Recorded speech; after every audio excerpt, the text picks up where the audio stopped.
Welcome to our channel, $1 Million Made Easy. On this channel, we create spreadsheets to run numbers for you. And what we do is use the returns for the S&P 500 for the last 100 years and simply project ahead what similar returns might do for you in the future. There's so much we can learn from just this one spreadsheet. Let's say, for example, we got somebody that's 44 years old. They currently have 65,000 saved up. They believe they're somewhat behind, but that's what they have saved up so far. They can save $500 a month. Their current expenses are 6,000 a month. They figure most people figure they need 80% of what they are living on when they're working once they reach retirement. So 80% of 6,000 a month would be 4,800 a month. If they work till age 67, that's 23 years. Now that 4,800, that's going to grow by an inflation rate. So we're going to grow that at 3%. So that 4,800 to have the same buying power in 23 years, they're going to need 9,473 from the nest egg. They have the same buying power as this right here. They look at their Social Security statement. They say they're going to get $2,200 a month. So that $2,200 a month is going to grow. We're going to grow it at the COLA that we had this year, 2.5%. So in the next 23 years, that 2,200 is going to grow to 3,882. Since they're taking at full retirement age 67, they get 100% of that. So they're going to get 3,882. Again, all these numbers are approximations. This is the future expenses, future Social Security. They're going to need 5,591 coming from their nest egg. Right now, folks, if we use these numbers right here, how does it look projecting forward? Folks, even in the worst case scenario, going down through here, you can see these numbers. This is the amount you're putting in, $500 every month. You're starting with 65,000. Over that 23-year period, you put in 203,000. The worst case scenario, you have 597,000. Remember, we said there was going to be a range because we don't know what's going to happen. Which of these numbers are going to happen? None of them are going to happen exactly, but we figure we're going to be somewhere within the range from 597 in the worst case scenario. The second worst is 599,000. The third worst is 650,000. And the 10th worst, I always like to look at this because that means 90% of the time you'd have at least these amounts. So you'd have 741,000. The median, meaning half the time you'd have this much, and half the time you'd have less. 1.145. You can see a huge range, though, going from 597,000 in the worst case scenario in the last 100 years to 3.530 million in the best case scenario, with this amount again being the median. Now, if we start withdrawing this 5,591 from these numbers after the 23rd year, because it's time to retire, you're going to start withdrawing. How long would your money last? This row right here shows you in the worst case scenario, how long your money would last, second worst, and so on. You get the idea. In this scenario, you would not run out of money even in the worst case scenario. That's retiring at age 65. What happens? 67. What happens if we go to, let's say you want to retire at age 65.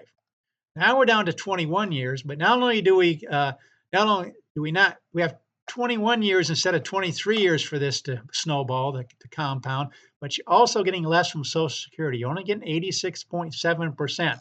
That's what Social Security would grow to over the next 21 years, but you only get 86.7% of that. Now, obviously, there's 2 less years for this to go, but this is the future expenses if we look at age 65.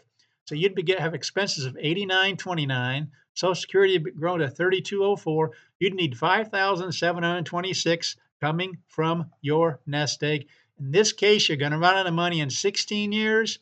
In the worst case, the 10th worst, again, 90% of the time, your money would last at least 30 years, which is pretty comfortable considering if you're 65 when you retire.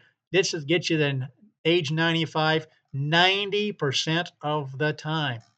Again, if we went back to age 67, everything would last over 40 years. But because you want to retire at age 65, what happens if you want to retire a little bit earlier? What if you want to retire at age 63? Now, in the 90% of the time, or 10% of the time, your money be running out in 12% or 12 years or less. You can see these numbers going down, worst, second worst, and third worst. So that'd be kind of uncomfortable. You retire 63 and you say, well, 10% of the time you're running out of money in 12 years or less. But let's do one more thing. This is going to shock you, I think. Let's go back to age 64. Okay, you're running out of money in 18 years, 10% of the time. 90% of the time, your money would last at least 18 years. But watch what happens if we just do one thing. Right here, we aren't increasing this at all over the next 20 years since we're going from 44 to 64. What happens if we increase that by just 3% a year? In other words, 500, 515, and so on. What did we do? We just increased from running out of money 10% of the time in 18 years. Watch what happens when we do it. Now it's lasting 9 more years just by increasing that for 3% a year. See how that little bit each year, you probably wouldn't really notice it because it's just going up with inflation. Hopefully your wages do, but you get 9 more years. Again, this is 90% of the time.